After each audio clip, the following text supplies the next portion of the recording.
it's hard. You do a lot, and it's all relative. You know what I mean? Like the first time I heard a record on the radio, I was excited. The first time I saw my video on television, I was excited. The first time I saw a movie at a theatrical level, it was very exciting. You know, first times of anything are exciting, and I tend to have a lot of first times.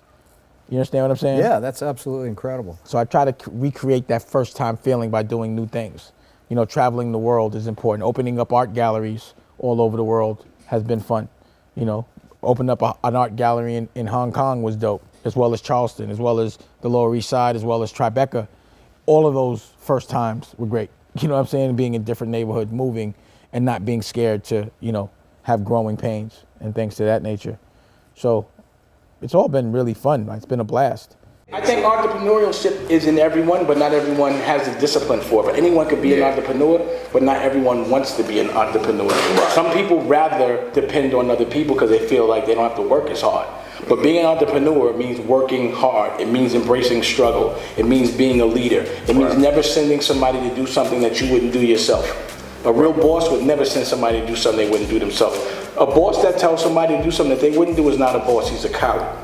And those principles came to me from the people I knew in the street. Right. So if somebody gonna be like, yo, kill that nigga for me, but you killing yourself. I know all about it. You understand what I'm saying? Yeah, but if you're a guy that'll be pushing buttons, but you won't do nothing, you're not a real boss. Was there some pivotal moment for you in your life where you just really got it and something happened, a fire ignited inside you that made it so that you had all the moving parts to make this amazing career unfold?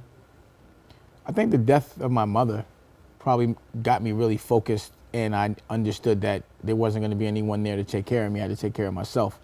And just out of respect for her life and all the things she did to make me a better person, I had to apply all those things. So, you know, at like 17, my mother died when I was 16. At 17, you know, I was running the streets so heavy and it was getting so critical that I put myself in boarding school. You know, I figured out how to get a scholarship, and because of the ability that my mother gave me to articulate what's on my mind, to read, to write, you know, to not be afraid. And also I was, you know, boxing. So I went to the boys club and they were giving out scholarships for, you know, you took a test, I passed the test, and, you know, I made it. And I was just always able to put myself in a better place. I never let anybody else control my destiny. My mom's taught me to make things happen on my own, not to depend on anybody, and if I have an opinion, to speak on it. The only way to be a professional is to work harder than everybody. A professional, like a professional baseball player, a boxer, is someone that's better than everyone else. That's why he gets paid so much to do it. That means work. It ain't nothing professional going to get given to you. There's some sacrifice. There's always pain.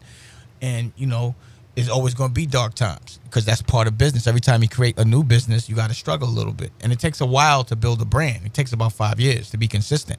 Like my first 5 years, you know, I'm not saying nothing different. I've been saying the same exact stuff. If you go look at backstage and any kind of argument I had, it's always been consistent. It's just people weren't ready for it. They didn't trust it. But after I've been saying it for 10 years, or 5 to 10, now it's a brand. I have a brand for it. I'm consistent. I back it up. I'm still here. I'm still up. Even when, you know, being an independent meant looking like you was down. How do you stay motivated and not get burned out? I only do what I love. You got to do what you love. You can't get burnt out, and I do get burnt out. You know, once I'm in the business and I don't enjoy it no more, that's the thing. It's hard for me to stay in the business for a long period of time because the people tend to make me sick. So as soon as I start to get aggravated, you know, it's like I'll be on the block. If the block starts to make me mad, I go to another block. Even if I got the block clicking, it's just like I won't compromise my quality of living. You know what I'm saying? But like right now, what I'm doing is, you know, I'm building things that I could pass to my kids, but only things that I love and my family. So I love making movies. I'm making movies. I love it. I don't think I'm gonna be burnt out with that anytime soon, you know. And then also, when you're in the business of making money off other people, that person could make you sick, and you don't want to make money off them no more. So that's the reason why I try to only make money off myself these days, and also do things that, you know, my girl or my wife, Rocky, if she's inspired, then we'll do that business. And something revolving my children, I'll do that business. But I worked hard to put myself in that position. Failing is never failing. It's always a learning experience. So the thing about business is how deep your pocket is. I always say that. Like, if you got a lot of money, you can sustain these losses until they turn into gains. But if you have a short paper, if your money's not long, or if you don't have enough, you have to make sure that those losses don't kill and compromise your pocket. And you know at that point, you got to get creative. But when you do anything, you get better at it the more you do it. And the first time you do anything, you usually don't do it correct. So it's not failure, it's learning experience. If you could get up, and it's like in a fight, the first round you might get knocked out, Right. but by the last round you get up and knock that person out who won. Right. You might have lost the round, but you win the whole fight.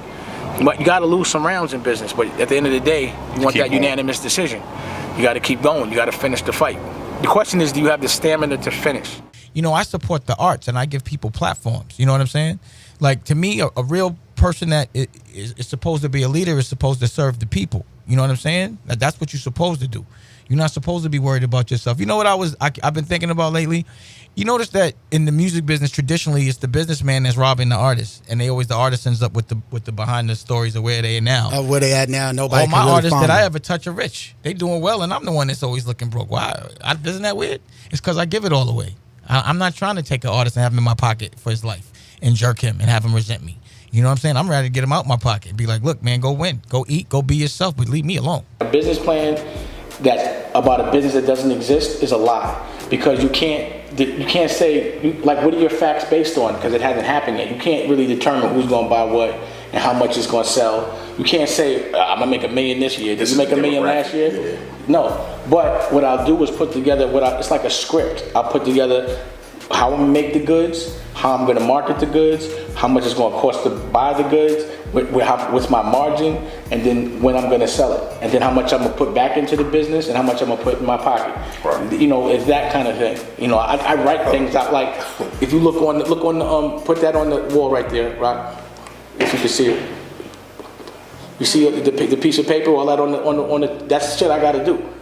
You know, I like to put things on the wall. I can either know what I got to do, I need to look at it, I need to cross it out. I don't consider that a business plan per se, Right. but I have a plan. You know what I'm saying? Like, I have a plan, plus you want other people to understand the plan, because you can't do anything on your own, so you want to be able to articulate it to them a way they understand, and that they can look back at it, because I talk quick.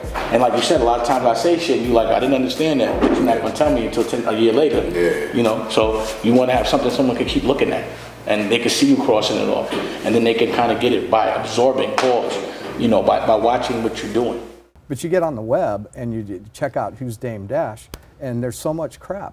How do you deal with that, and how do you suggest other people deal with it when they reach a certain level of celebrity? I mean, when you sign on to being a certain level of celebrity, you got to know they're going to say things, and you know, things are going to get eyeballs and get people to buy. You know what I'm saying? And you know, I really don't care. And one of the reasons why I think I've been successful is because I didn't care. If I cared, I probably would be too scared to promote people that people don't want to promote. You know, it takes fearlessness to be first. You know, to not move with a crowd, to move alone.